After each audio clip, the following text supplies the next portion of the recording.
Hey everybody, Schneider here, and I thought I would just drop in to answer some more questions. You know, last week... Are these crooked?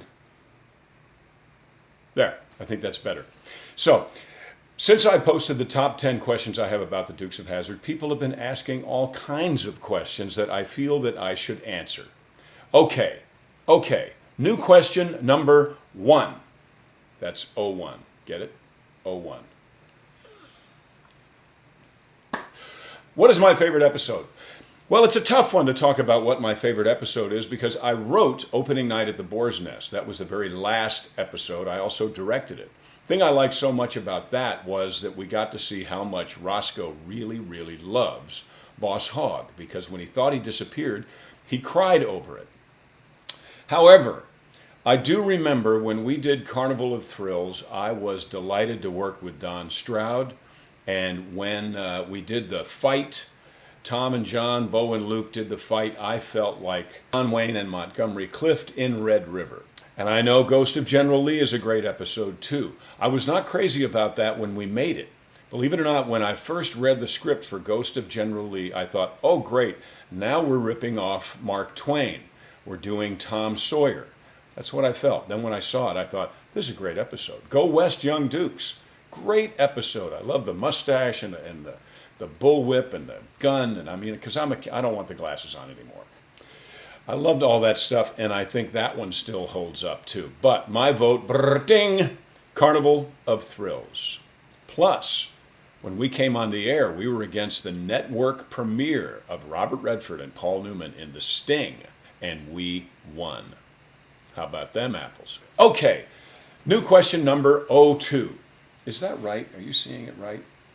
I think it's right. If it says 20, you know what I mean.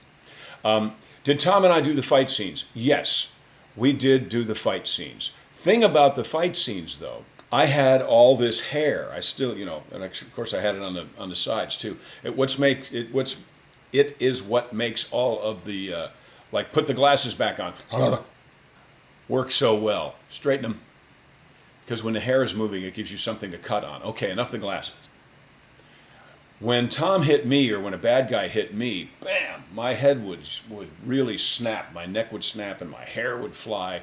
And it looked like he really knocked the crap out of me. However, when Tom got hit, Tom is so muscular, we used to call him coat hanger.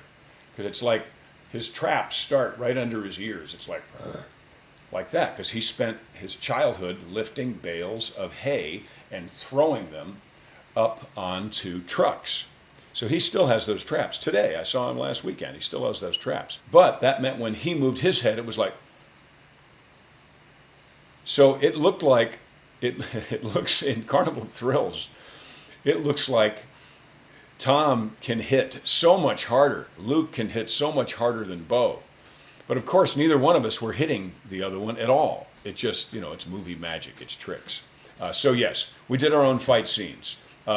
New Duke's question number 3. I don't know why I have a problem with just holding up fingers. Question is, true or false? When Bo was walking on top of buildings, it was a stunt double. True or false? People have heard somewhere that I was doubled when we were working up high, because I don't like heights. So when Bo and Luke were running across the top of buildings or over a board in between two buildings, you've heard in the past that was not me. Well, guess what? You heard right.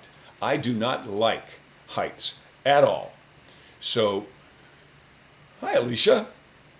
So, whoever was up there was either Russell Solberg, Alan Wyatt Jr., or Jack Gill that was doubling me.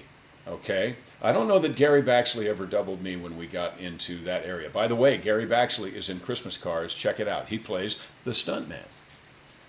So I have to say, true. Okay, true or false? This is New Duke's question number 4. When Bo jumped in the water to wrestle the alligator, this is a 2-part question, it was a fake alligator. Answer to that, false. It was a real alligator. It was an alligator, and I'd love to tell you it didn't bother me and I wasn't worried, but I was worried sick when I had to jump into the tank with that alligator. Now, if you look really close, you can freeze frame it now. His mouth does have a little strap, rubber strap from an inner tube around it, like a big rubber band. So chances were he could not hurt me, right? Second part of that question is, the reason Bo wrestled the alligator is because Tom, Luke, cannot swim. True or false? True. If you remember that episode, Bo jumped in and wrestled the alligator to save the girl, and Luke got the girl. That was because the writers didn't know at that point that Tom Wopat cannot swim. Again, remember, we called him coat hanger. Tom is so dense, Tom has so little body fat that Tom has never learned how to swim, and he's tried. Kathy Bach tried to teach him how to swim and darn near drowned him in the pool. So, that is true. Okay, New Dukes question number 5. There, if I do it that way, it's fine. Was it our decision to stop making the Dukes of Hazzard? The answer to that is no, no, no, no, no. In fact, when we were filming the last episode, Opening Night at the Boar's Nest, the one that I wrote and directed, I don't think any of us really believed it was the last episode of Dukes of Hazzard. We were still a top 20 show. There were still only 3 networks, CBS, ABC, and NBC. We thought we were going to come back, but we didn't. Now, at that point, we were at the end of a 7-year contract. So a lot of times shows will get canceled or not picked up. And there's a difference. They'll get not picked up. I just said there's a difference. What's the difference? Well, a canceled show is a show that's not doing very, very well, and they cancel it before the end of their year. So let's say they were supposed to do 24 episodes. They decided they were only going to do 15 because they wanted to cut bait. They wanted to not do the rest of them. So that's canceled. Not picked up is you just finished your season, you're waiting to find out if you're going to do another one, and then the answer is no. Usually the answer is nobody calls you to come to work. They don't tell you that the show isn't happening anymore. They just don't tell you that you're coming to work. So there's a wonderful country song. If the phone doesn't ring, it's me. So my version of that would be, if the phone doesn't ring, you aren't picked up. Okay? So no, we did not decide that. We had no decision in doing that. It just kind of happened. And I'm still shocked. Not quite as shocked as I was when I found out that TV Land wasn't going to air the show anymore. That still shocks me. I still don't get that. You want to know my opinion about it? Watch Christmas Cars. I'm going to answer one more question that I get asked a lot. So, brand new question number 06. Is there going to be a Dukes of Hazzard reboot? You know, I think if they really understood the source material and they understood the integrity of Uncle Jesse, if they understood the shuck and jive smarts of folks like Bo and Luke, rather than try to do the whole fish out of water, Jethro Bodine, fish out of water, not very bright person in a city atmosphere, if they understood that and how the Dukes of Hazzard really worked and why you still keep coming back year after year.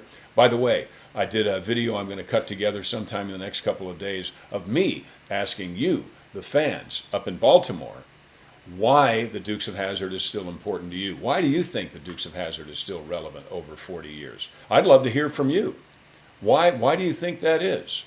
What is your greatest memory of the Dukes of Hazzard? So my answer to that is no. I don't think there'll be a Dukes of Hazzard reboot because they've tried some revisiting in the past, and they've gotten it so far from right that I think that they would mess it up. Not intentionally, of course, they don't want to mess it up intentionally. But from my heart, I believe if they had gotten the Dukes of Hazzard movie right that they did back in 2005 or 6, and they had cast it with, if they'd done it more like Star Trek, you know, where the original members of the television show were in the first movies, and then they weaned the audience onto the new group. That was very smart. If they had done that with Dukes of Hazzard, they could have made a new movie every year. But they didn't. So there you go, folks. Those are my answers to the five brand new questions that were spawned from the 10 questions I answered earlier, and yet this was really 6 answers to 5 questions. I hope you enjoyed it. Ask me some questions. You want to ask Smallville questions? Go ahead. You want to ask Dr. Quinn? You want to ask Nip Tuck? You want to ask questions about what it's like being on the other side of the television for all these years? Go ahead, ask. I would love for you to ask. A lot of the answers are in My Life, My Way. Check out the book. And a lot of my opinions about the flag and about different things, which I guess I'll have to address here at some point. But they're in Christmas Cars. All right, you take care of yourself. Enjoy your day. Thanks for keeping Dukes alive. And I will see you down the road, as they say. If you have not subscribed yet to this YouTube channel, please do. Subscribe to it right now. It's free. By the way, my app is free too. People ask where the concerts are, where they can see the movie screenings and all that kind of stuff. How can they get the book? Simple. Get the app. The app will tell you everything. It's called John Schneider. It works on your iPhone. It works on your Android. It just flat out works. We spend a lot of time on it, and I'm very proud of our team for putting that together. Okay, you take care. Hope you get your Christmas cars. Hope you get your music. Hope you have a great, great time. And remember, you can ask me a question here, and I'll try my best to answer it in one of these snappy videos. Until then, I am gone. John, where'd he go? So crazy. How do you do that?